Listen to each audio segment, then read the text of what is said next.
Eccoci qua nuovamente insieme, dottoressa Maria Teresa Gallè dell'Ordine dei Medici Odontoiatri della provincia di Padova, medici chirurghi. Stiamo parlando di cosa sta dietro le quinte, quindi quanta fatica hanno fatto e anche lo stress che hanno sopportato i medici in generale, ma anche i medici di medicina generale, di uno sportello, tra virgolette amico, uno sportello di ascolto psicologico, di supporto che l'Ordine dei Medici di Medicina Generale della provincia di Padova ha attivato dal 1° maggio e che si deve attuare. Insomma, adesso vedremo, magari ci darete gli esiti tra un po' di tempo per capire anche la portata che ha la cosa, però intanto è bene diffondere questa notizia, che si sappia che c'è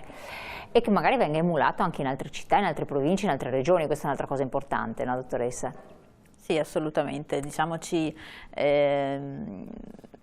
facciamo carico con piacere di questo tipo di iniziativa sperimentale, sperando appunto che i colleghi ne usufruiscano e sperando appunto che sia un progetto appunto pilota che poi possa anche trovare anche una strutturazione anche a lungo termine se dà i suoi frutti e se si ritiene utile, e che magari appunto possa anche essere esteso anche ad altri ordini professionali. Dove questo è necessario, infatti questo è utile. Dottoressa, allora, visto che tra l'altro anche lei è giovane come medico di medicina generale, come è cambiato, come dovrebbe cambiare il rapporto medico-paziente, che è una cosa estremamente delicata, di cui poco si parla, però riguarda tutti indistintamente. C'è qualcosa, anche voi più giovani, come lo vedete che si debba evolvere, perché tutto cambia. Ed è un rapporto molto delicato, secondo me. Alcuni dicono era meglio una volta, quando avevi il medico che ti conosceva da una vita, la tua famiglia,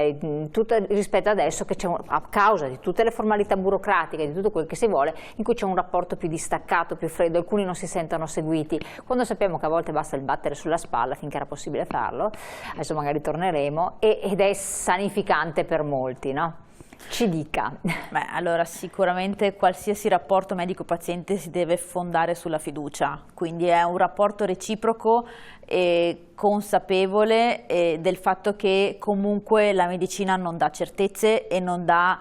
garanzie assolute. Questo secondo me è una cosa che deve essere ben chiara ad entrambi gli attori di questo tipo di relazione, sia i medici che sono consapevoli del fatto che siamo esseri umani, e quindi diciamo che anche all'interno della loro attività anche l'errore deve essere contemplato e può essere escluso, ma fino ad un certo punto, per cui si lavora con scienza e coscienza per ridurre al minimo qualsiasi tipo di errore, però comunque l'imprevedibilità delle situazioni, proprio perché abbiamo a che fare con esseri umani, queste situazioni ovviamente non sono, non stiamo aggiustando delle macchine o dei robot, stiamo parlando con delle persone, e quindi anche dall'altra parte, quindi da parte del cittadino,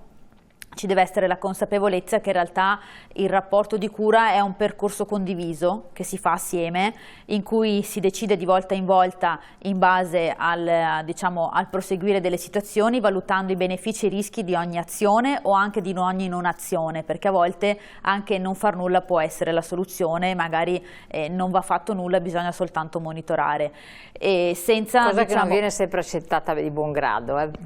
Purtroppo è una cosa con cui dobbiamo fare i conti, magari forse in un'epoca nuova, di evoluzione, in cui appunto forse tutti stiamo prendendo consapevolezza che appunto c'è fiducia nella scienza, ma la scienza è in continua evoluzione, quindi ovviamente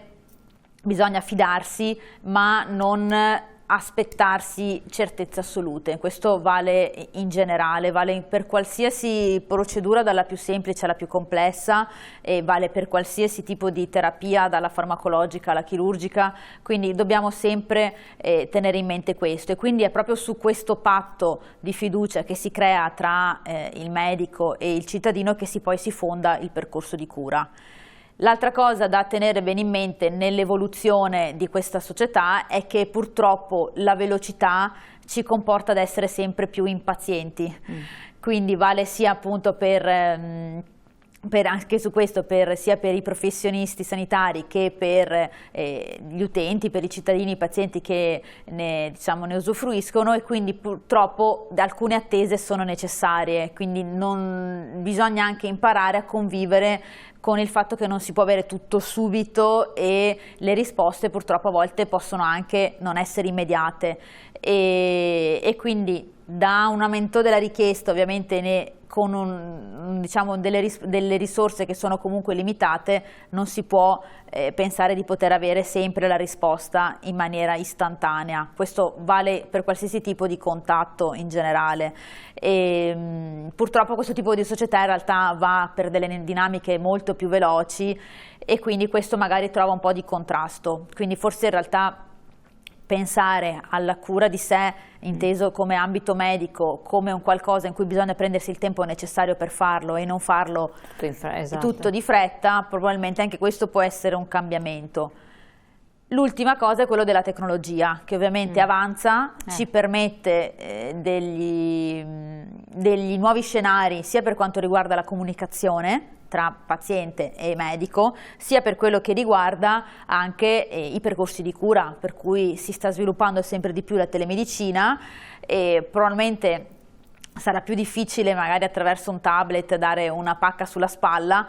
però ovviamente l'obiettivo non è quello di andare a sostituire il rapporto medico-paziente, ma cercare di dare magari più servizi per fare in modo che in realtà ci sia un collegamento sempre più stretto, quindi che vada a rafforzare quel rapporto di fiducia che già si era instaurato, comunque si instaura con un rapporto umano, magari anche attraverso dei servizi tecnologici. Esatto, quello è accennato al discorso di telemedicina, che è estremamente interessante tra l'altro, però c'è appunto il limite umano, cioè io dico adesso la società invecchia, e immagino che anche i medici più giovani abbiano il loro bel parterre di pazienti anziani, sempre più anziani, con difficoltà, perché poi voi siete medici di medicina generale, non siete geriatri, anche se bisognerebbe creare la figura parallela del geriatra per queste tipologie di pazienti,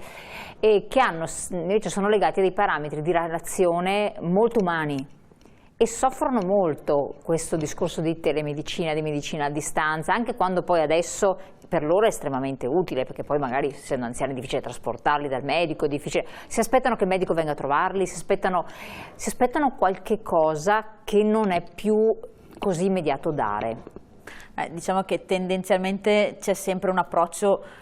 malinconico verso quello che era il passato e quello che è stato e che non è più, quindi sicuramente questo può essere un ostacolo nel rapporto, per cui magari le aspettative o perlomeno le abitudini che erano passate nel cambiamento ovviamente si trova difficoltà. C'è da dire che però in realtà ormai anche molti dei nostri anziani sono molto tecnologici, e l'abbiamo visto anche in questi 2 anni di pandemia, almeno l'ho visto, molti anziani hanno la mail, molti anziani riescono a inviare appunto referti attraverso strumenti digitali, quindi o semplicemente utilizzano WhatsApp o i social network, quindi comunque c'è da dire che ovviamente l'avanzare degli anni porta ad invecchiare persone che in realtà con l'informatica magari hanno anche avuto a che fare, e quindi questo tipo di digitalizzazione nella terza età in realtà sta trovando sempre più piede, e ovviamente non è globale, quindi non vale per tutti, bisogna fare sicuramente attenzione perché questo processo di innovazione tecnologica in realtà poi non porti ad un'esclusione dalle cure di quelli che non sono capaci di utilizzare, quindi non deve appunto, come dicevo prima, essere sostitutiva del rapporto di cura, ma può diventare complementare quando in realtà appunto questa soluzione diventa semplice per entrambi, sia per il medico che per il cittadino. Quindi deve essere di supporto, di ausilio, non del tutto esaustiva o sostitutiva della cosa. Un altro aspetto è l'aggiornamento dei medici, e questo proprio per informare i cittadini eccetera. Il medico, soprattutto il medico di medicina generale, si aggiorna,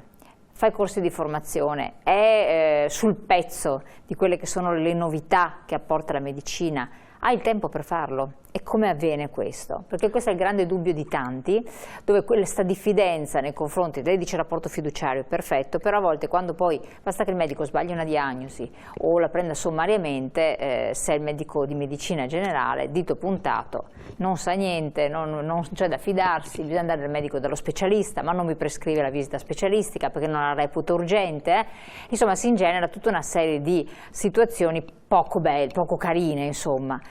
Allora, affrontiamo la questione. Come avviene? Allora, la formazione è un obbligo per tutti i medici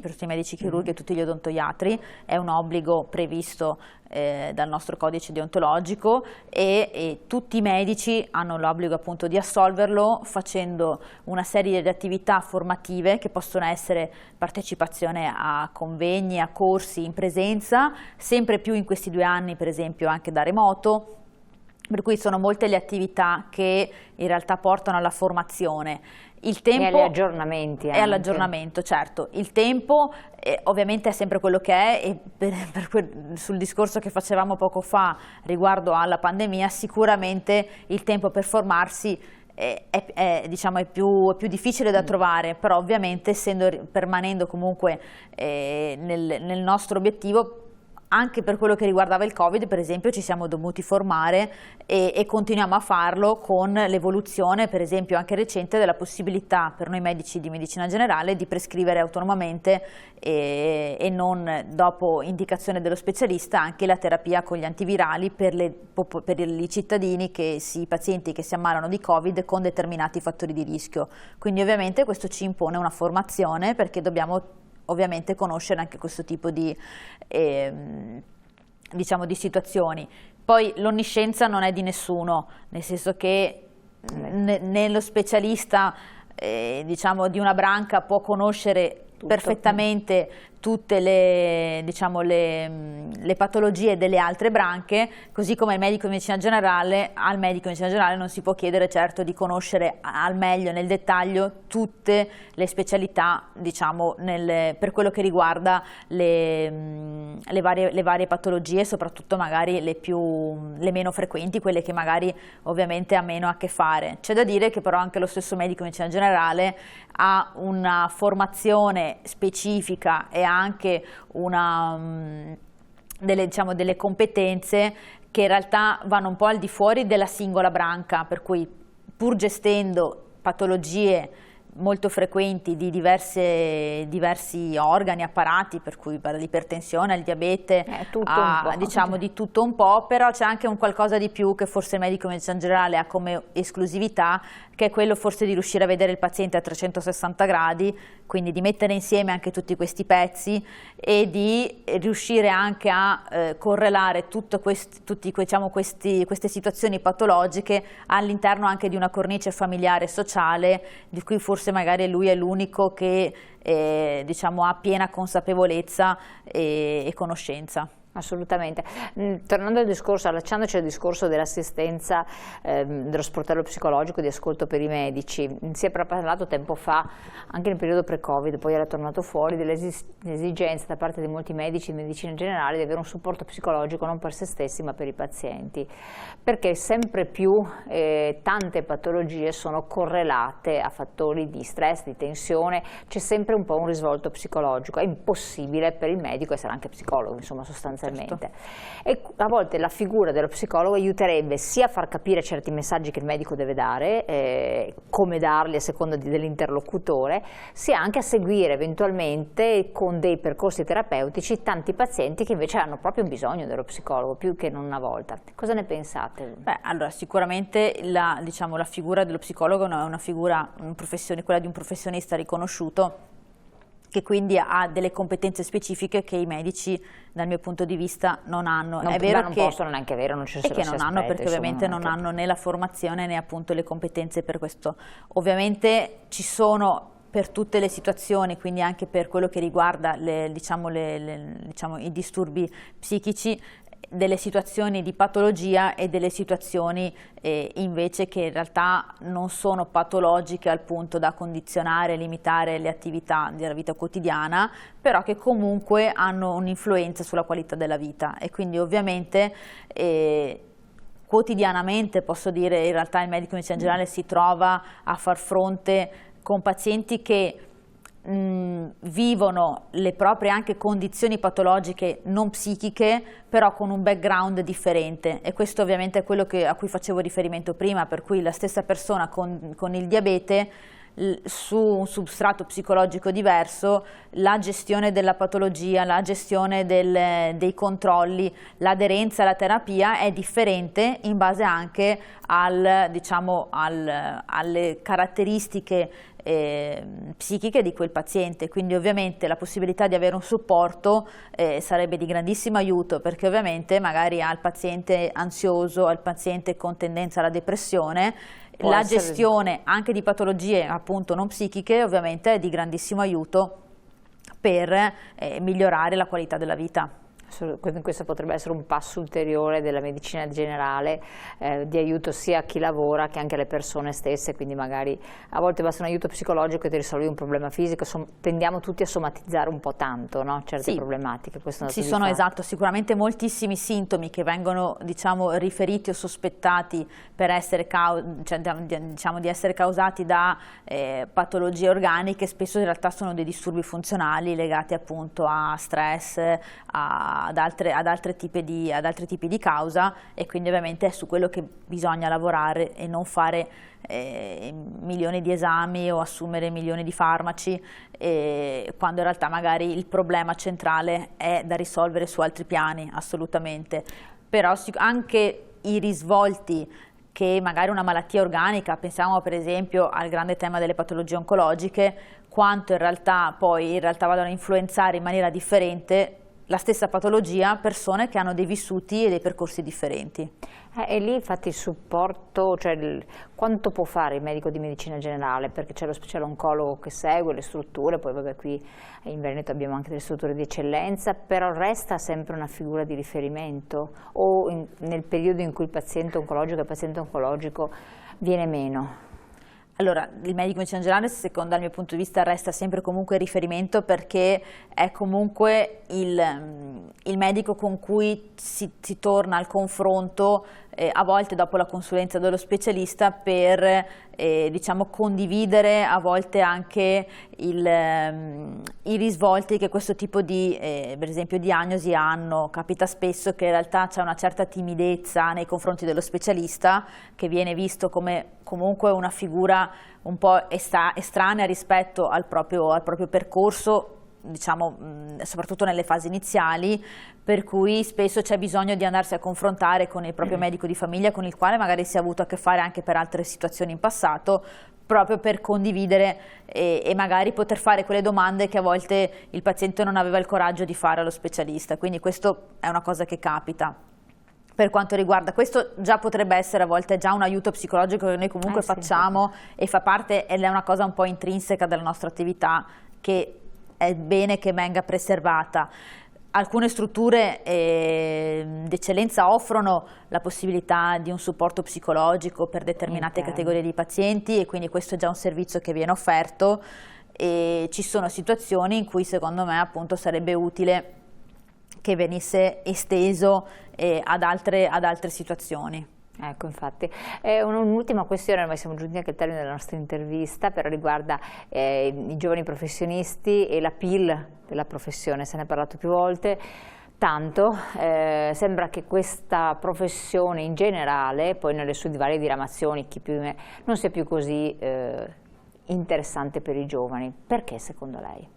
Beh, un dato a supporto di questa cosa appunto viene sempre dalla nostra federazione, che appunto con i dati ai quali facevo riferimento prima, diciamo dal sondaggio è emerso come circa un medico su 4 dei giovani medici, quindi parliamo di medici che si sono appena inseriti nel mondo della professione, andrebbe già in pensione adesso se potesse andare in pensione. È una cosa impressionante, effettivamente, ho letto anch'io questa indagine, se sui grandi numeri addirittura riesce ad arrivare a 1 su 3, quindi 30%. Numeri più alti, ma comprendendo anche le fasce, diciamo, di colleghi con età maggiore, e sui giovani questo dato è molto molto importante e non va assolutamente sottovalutato. Probabilmente perché l'inserimento lavorativo è avvenuto in un periodo molto difficile come quello della pandemia, o comunque... Quindi c'è stato un trauma, uno shock da inserimento? Sicuramente comunque iniziare a lavorare con ritmi del genere improvvisamente e soprattutto in maniera molto al di fuori di quella che era stata la nostra formazione, perché nessuno era preparato a gestire una pandemia, né il giovane medico né il medico diciamo con più esperienza. E con questi ritmi, con queste modalità, in questa continua riorganizzazione, come dicevamo prima, sicuramente per chi si avvicina al mondo della professione, forse avendo davanti magari molti anni, anche un pensiero sul dire faccio ancora in tempo a cambiare, a decidere di fare qualcos'altro nella mia vita, in realtà il pensiero viene. E la cosa dal mio punto di vista anche importante da sottolineare è come probabilmente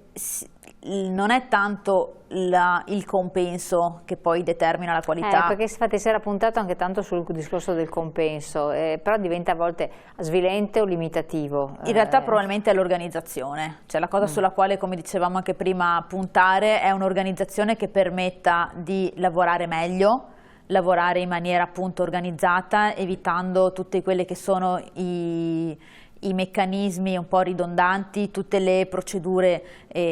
diciamo a volte inutili o comunque non necessarie, farraginose, e da questo punto di vista sicuramente l'organizzazione che permetta magari appunto anche una miglior conciliazione tra la vita professionale e la vita privata sicuramente può essere una soluzione. Però negli Stati Uniti lavorano tanti numeri di ore impressionanti di seguito, retribuzioni per carità adeguate, ma tanto anche con retribuzioni alte, non hanno tempo libero, e gli studi condotti negli Stati Uniti attestano che più lo stress viene sul medico, soprattutto il medico ospedaliero, più alta è la resa. Sono degli esiti un po' che lasciano così perplessi. Forse sul breve termine. Forse diciamo, la resa può essere alta, come secondo me è stata comunque in questi 2 anni, perché comunque l'attività che è stata fatta dai professionisti sanitari in questi 2 anni dal mio punto di vista è stata altissima, quindi comunque il lavoro c'è stato. Il problema è il perpetuarsi nel tempo, cioè se questo tipo di appunto tensione viene mantenuta nel tempo, secondo me è insostenibile. E quindi se diventa necessario altro che il supporto psicologico. Se lei potesse consigliare a chi intraprende, perché poi tanti dicono sì, ma fare il medico è una vocazione, per cui non è una professione come le altre, è una cosa che uno sente dentro e supera tutti i vari limiti che ci sono perché ti piace, ci sono professioni di vocazione, un po' anche l'insegnante, insomma ce ne sono. Che cosa si sentirebbe di consigliare a chi potrebbe intraprendere questa strada, a chi l'ha intrapresa ma ha delle titubanze, a chi appunto dice io vado già in pensione, cambio lavoro, butto via tutto, in base all'esperienza che lei ha maturato nel poco tempo, perché insomma è giovane? Allora è diciamo, una delle professioni che ha l'onore di avere a che fare con delle persone, e quindi questo sicuramente è uno dei punti di forza, perché comunque diciamo, il feedback che si riceve o che si riceve nell'attività lavorativa per quello che si fa, e a volte per quel qualcosa in più che si riesce a dare andando al di fuori di quelle che sono diciamo, le procedure semplici per quello che riguarda accertamenti, diagnosi e terapia, ma a volte appunto quel fattore umano che è estremamente importante in questo tipo di professione e che viene percepito dall'altra parte, quindi dal paziente, che si trova in un momento di vulnerabilità, perché il paziente quando spesso diciamo, si rivolge al medico è un paziente fragile che ha bisogno magari anche solo di una semplice rassicurazione, però è in un momento di difficoltà, quindi viene a chiedere aiuto, e la possibilità di essere di aiuto a qualcuno sicuramente ripaga fortemente, quindi può essere davvero la chiave. L'importante è che venga data appunto la possibilità di farlo in maniera serena, per cui in un contesto organizzativo dove appunto tutto si possa svolgere al meglio e in cui appunto il paziente e la cura del paziente resti l'obiettivo principale. La relazione poi con il paziente, che sono persone sostanzialmente, tanto il medico quanto il paziente, quindi la relazione tra persone. Dottoressa, la ringrazio moltissimo, le auguro buon lavoro, penso che ce ne abbia. No, grazie a voi per l'invito, assolutamente. Grazie molte, grazie alla dottoressa Maria Teresa Gallea, speriamo di aver chiarito alcuni aspetti, alcuni dubbi, so che poi ci sarebbero tantissime domande, magari avremo l'opportunità più avanti di farle, voi girateci le vostre mail, chiudiamo la nostra serata, vi ricordo che come sempre noi ci vediamo domani, però potete rivedere in replica le nostre puntate, le nostre interviste sul nostro sito internet. Grazie ancora, buona serata, buon proseguimento anche a lei dottoressa. Grazie, buona serata a tutti.